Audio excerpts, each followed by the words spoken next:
ഇന്ന് തന്നെ ഡൗൺലോഡ് ചെയ്യൂ. കാണൂ നിങ്ങളുടെ ഫേവറേറ്റ് ഷോസ്. ഒരു പെണ്ണിന്റെ കണ്ണീര് കൊണ്ടെല്ലാം നേടിയെടുത്തു എന്ന് കരുതിയതാ. പക്ഷെ കണ്ടില്ലേ, നാഗശാപമല്ല, അവളുടെ കണ്ണീരിന്റെ ശാപം. വന്നേ, നമുക്ക് പെട്ടെന്ന് പോവാം. അല്ല, മോളെങ്ങോട്ട് പോവാ? അത് നല്ല ചോദ്യം. ഗോപാലമാമന്റെ കൂടെ ഞാൻ എവിടേക്കാ വരാറുള്ളത്? ലോട്ടറി വിൽക്കാൻ. ഇന്നു മുതലേ ഞാനും ഇറങ്ങാം. വേണ്ട മോളെ, ഇന്ന് മോള് വരണ്ട. എല്ലാം ഒന്ന് ശരിയാകട്ടെ. ശരിയാവാനോ? എന്ത് ശരിയാവാൻ? ഞാനെന്താ ഇവിടെ സുഖമില്ലാതെ കിടക്കായിരുന്നോ? 2-3 ദിവസം വിശ്രമമൊക്കെ എടുക്കാൻ. ഗോപാലമാമ ഇങ്ങ് വന്നേ. മോളെ, സുനന്ദേച്ചി, ഇന്നലെ വൈകുന്നേരം ഗോപാലമാമയോട് പറയുന്നതൊക്കെ ഞാൻ കേട്ടു. പച്ചക്കറി വാങ്ങണം, മുട്ട വാങ്ങണം, പിന്നെ മോൾക്ക് കളർ പെൻസിൽ. അത്രയല്ലേ ഉള്ളൂ? അത്രയല്ലേ? അതെ. അതെ, അമ്മയ്ക്ക് എന്താ വേണ്ടേ? ഒന്നും വേണ്ട. അത് കൊള്ളാം. പണിയെടുക്കാൻ വേണ്ടി ഒരാള് പുറത്തേക്ക് പോകുമ്പോ എന്തേലും വേണോന്ന് ചോദിച്ചാ ഒന്നും വേണ്ടെങ്കിൽ തന്നെ എന്തെങ്കിലും ഒരു സാധനത്തിന്റെ പേര് പറയണം. എങ്കിലേ അവിടെ പൊരി വെയിലത്തുനിന്ന് പണിയെടുക്കുമ്പോ ഒരു ഉഷാറുണ്ടാവും. അല്ലേ ഗോപാലമ്മ?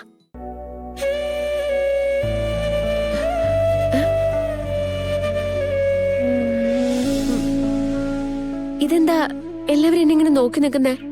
എന്നെന്താ ആദ്യമായിട്ട് കാണണോ? ഓ, എന്റെ ചിന്തകളുടെയും കഴിഞ്ഞ സംഭവങ്ങളുടെ കാര്യങ്ങളൊക്കെ ആണെങ്കില് അത് ഞാൻ ഇന്നലെ അടച്ചുമൂടി ഒരു കുപ്പിയിൽ വെച്ചിട്ടുണ്ട്. തൽക്കാലം അത് ഞാൻ തുറക്കാൻ ഉദ്ദേശിക്കുന്നില്ല, വിഷമിക്കാൻ ഉദ്ദേശിക്കുന്നില്ല. ഗോപാലമ്മ, പോവാ എന്നാല്. പോവാം മോളെ. സുനന്ദേച്ചി, അമ്മ അധികം ചിന്തിക്കാതെ നോക്കണേ. ചിന്തിച്ചു കഴിഞ്ഞാ അസുഖം കൂടും.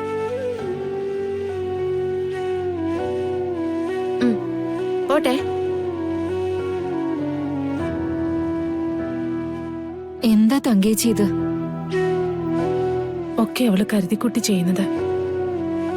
അവളുടെ മുഖത്ത് സങ്കടം വന്ന നമ്മളൊക്കെ വേദനിക്കുമെന്ന് അവക്കറിയാം. അതുകൊണ്ട് ആരെയും ഒന്നും അറിയിക്കാതിരിക്കാനാ പോയത്. ഒറ്റയ്ക്കിരിക്കുമ്പോ ഉള്ളില് കരയാൻ എളുപ്പമാണല്ലോ. ഒന്നാലോചിച്ചാ നന്നായി. ഇവിടെ അടച്ചുമൂടിയിരിക്കുമ്പോ എല്ലാം തികട്ടി വരും. പുറത്തെ ആൾക്കാരുടെ ഇടയിൽ നിൽക്കുമ്പോ ആലോചിക്കാനൊന്നും സമയം കിട്ടില്ല. ഗോപാലേട്ടൻ അതിനുള്ള നേരവും കൊടുക്കില്ല. പോയിട്ട് വരട്ടെ സുനന്ദേ. ഒന്നുമില്ലെങ്കിലും അവളെ നോക്കിയിരുന്ന് ഞാൻ കരയണ്ടല്ലോ.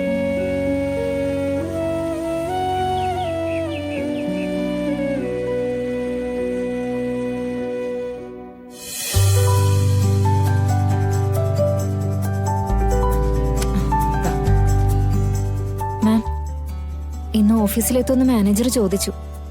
ഇല്ല സിനി, 1-2 ദിവസം കൂടി എനിക്ക് പറ്റില്ല. എല്ലാം ഒന്ന് മാനേജ് ചെയ്യാനായിട്ട് പറഞ്ഞേക്ക്.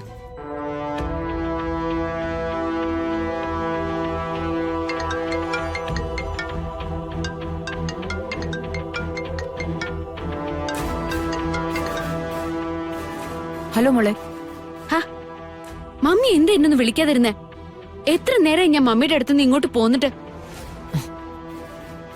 വേറൊന്നും കൊണ്ടല്ല മോളെ, അവിടെ മോളുടെ ഗൃഹപ്രവേശ ചടങ്ങുകളൊക്കെ നടക്കുകയല്ലേ. അതിനിടയിൽ വിളിച്ച് ബുദ്ധിമുട്ടിക്കണ്ടെന്ന് കരുതി. സർപ്പബലി കഴിഞ്ഞെങ്കിലും ഇവിടുത്തെ ശാപമൊന്നും അവസാനിച്ചിട്ടില്ല എന്റെ മമ്മി.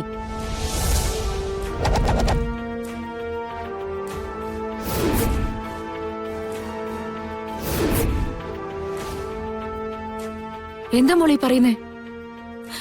എല്ലാം അവസാനിച്ചെന്ന് അവരൊക്കെ പറഞ്ഞാണല്ലോ. മമ്മി, നാഗശാപം ഇപ്പോഴും ഉണ്ട്. ഇന്നലെ രാത്രി അതിന്റെ തെളിവ് ഞാൻ കണ്ടതാ.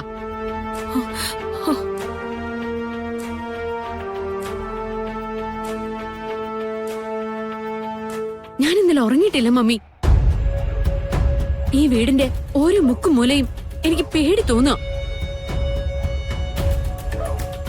മമ്മി, ഇത് കൃഷ്ണ കരുതിക്കൂട്ടി ചെയ്തതാണോന്ന് എനിക്കൊരു സംശയമുണ്ട്. എന്നെ പേടിപ്പിക്കാൻ വേണ്ടി ബെഡ്റൂമിൽ അവള് പാമ്പിനെ കൊണ്ടുവന്നിട്ടതാണോന്ന്. എന്തൊക്കെയാ മോളീ പറയുന്നേ? കൃഷ്ണ ഒരിക്കലും അങ്ങനെ ചെയ്യില്ല. അവളെ എനിക്കറിയാം. മമ്മിക്ക് എന്നെയാണോ അതോ അവളെയാണോ വിശ്വാസം? ഗാഥ, ഒരുപാട് തർക്കങ്ങൾക്കൊടുവിലാണ് നീ അവിടെ എത്തിയിരിക്കുന്നത്. ഇനിയെങ്കിലും വെറുതെ വെറുതെയോ?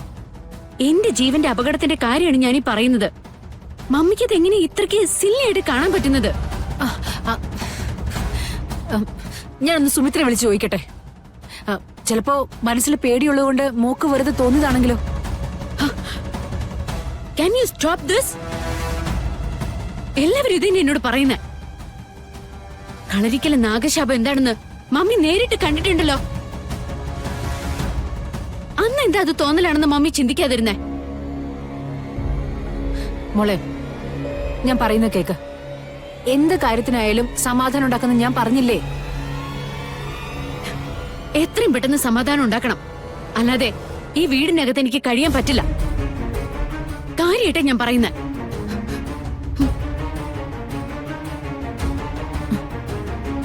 എന്താ മാം? ഇന്നലെ നവീന ഒന്നിച്ച് ബെഡ്റൂമിൽ ചെന്നപ്പോ അവിടെ ഒരു നാഗത്തെ കണ്ടെന്നാ മോള് പറയുന്നേ. അയ്യോ, ഒന്നും അവസാനിക്കുന്നില്ലല്ലോ സിനി. മാം എന്തായാലും കളരിക്കൽ മുത്തശ്ശി വിളിച്ചൊന്ന് ചോദിക്കും. കർമ്മങ്ങൾ എന്തെങ്കിലും ബാക്കി കിടക്കോ, പിഴവ് വരുമോ മറ്റോ?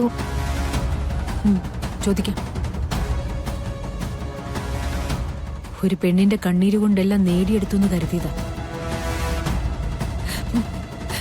പക്ഷെ കണ്ടില്ലേ, നാഗശാപമല്ല, അവളുടെ കണ്ണീരിന്റെ ശാപമാ. ഒന്നും അറിയാത്തൊരു പെൺകുട്ടിയുടെ കണ്ണീരിന്റെ ശാപം. അത് പെട്ടെന്നൊന്നും തീരില്ല.